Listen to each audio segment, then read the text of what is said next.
Good afternoon. Today is Tu B'Shvat, which is a special day. It's the Rosh Hashanah for the trees. We have Rosh Hashanah for humans, and we also have Rosh Hashanah for trees.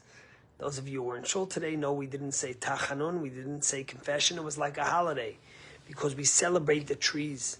In the land of Israel, on Tu B'Shvat, the season of rain begins to cease, and the sap and the buds of the new fruit begin to produce in the trees.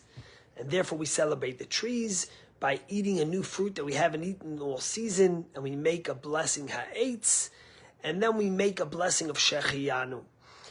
And it's interesting because although the Torah speaks about four type of objects in the world, there's the animate, there's the vegetation, there's the living, the animals, and then there's the humans. And although we might think we're most like the animals who have emotions, who are living, not necessarily most like the trees, the Torah compares us in Deuteronomy, Ki ha'adam eitz hasadeh, because man is like the tree of the field.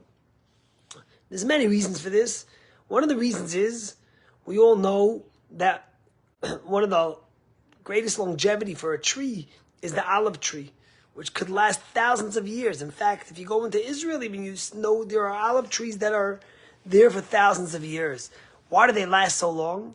Because of the way their lateral roots grow and the way their roots spread out. Because ultimately, the most important thing in a tree is not necessarily the leaves, not necessarily the fruits, but it's the roots. Because when there's an earthquake, or when there's a hurricane, or when there's tremendous winds, it's the roots that keep you strong. And the rabbis explain us that the roots represents our faith.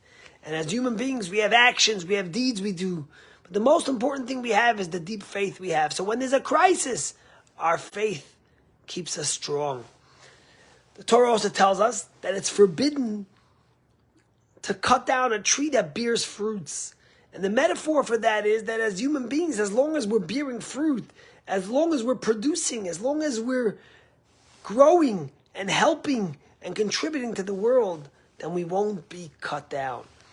Another beautiful thing is what King Solomon says in Ecclesiastes, where he says, "Baboker zara zaracha, uvaerev al tanach yedecha." King Solomon says that in the morning you should plant, and by night you shouldn't let your hands cease from planting again. And the rabbis say, what does King Solomon mean? Because sometimes you plant and you think that you plant something and that's going to be what ends up growing. But you never know what ends up growing.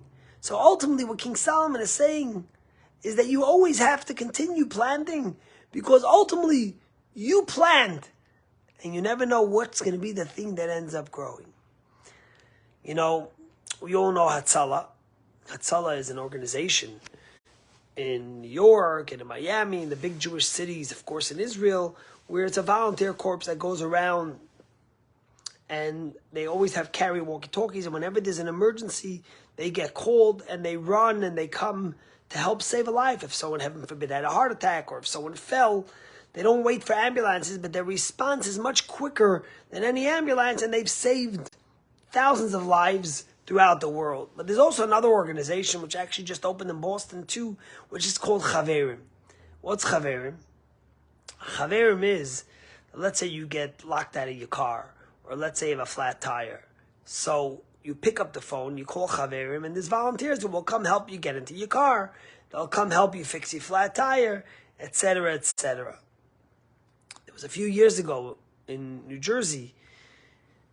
There was this guy who worked for Chaverim, and one day, it was right before a 2-day holiday, and he gets a call.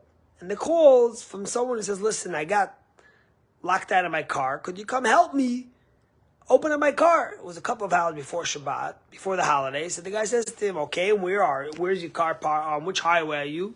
Or which street? He says, no, it happens to be that my car is in my driveway. So the guy says to him, listen, you know, the Chaverim guy says, listen, if your car is in your driveway, why not wait till after the holiday? It's anybody's going to be there for the holiday, so why would I come now? Let me wait till afterwards. You know, it's almost the holiday. And the guy says, no, you don't understand. I work in Hatzalah. And if I get an emergency call on the holiday, I'm going to need my car, even though I'm an observant Jew. Because to save a life, we desecrate the Shabbat. So therefore, I need to be able to get into my car now to have it available in case there's a crisis. So the guy says, oh, of course. And of course, he runs down to help him. An hour before the holiday, he gets him into his car. And then he goes home. He goes to shul. And he comes to shul that night. And after shul, he goes home and he's having dinner. And at his dinner table, the holiday dinner, his mother-in-law starts choking on something. So immediately, what do? They call Hatzalah. And someone comes rushing to help them and saves the mother-in-law, gets the pit that was in her throat out, or the bone that she should be able to breathe again.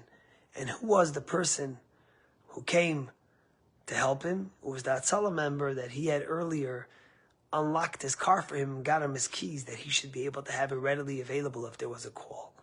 And that's what King Solomon says when he tells us, "Baboker zara bezaracha," in the morning plant your seeds, but when it comes to evening, don't let your guard down, don't let your hand down, continue planting. Our job as humans is to constantly plant seeds. And ultimately, there will be growth. What will grow, we're not sure. But that's why the Torah tells us that when it's a tree that bears fruits, it's forbidden to be cut down.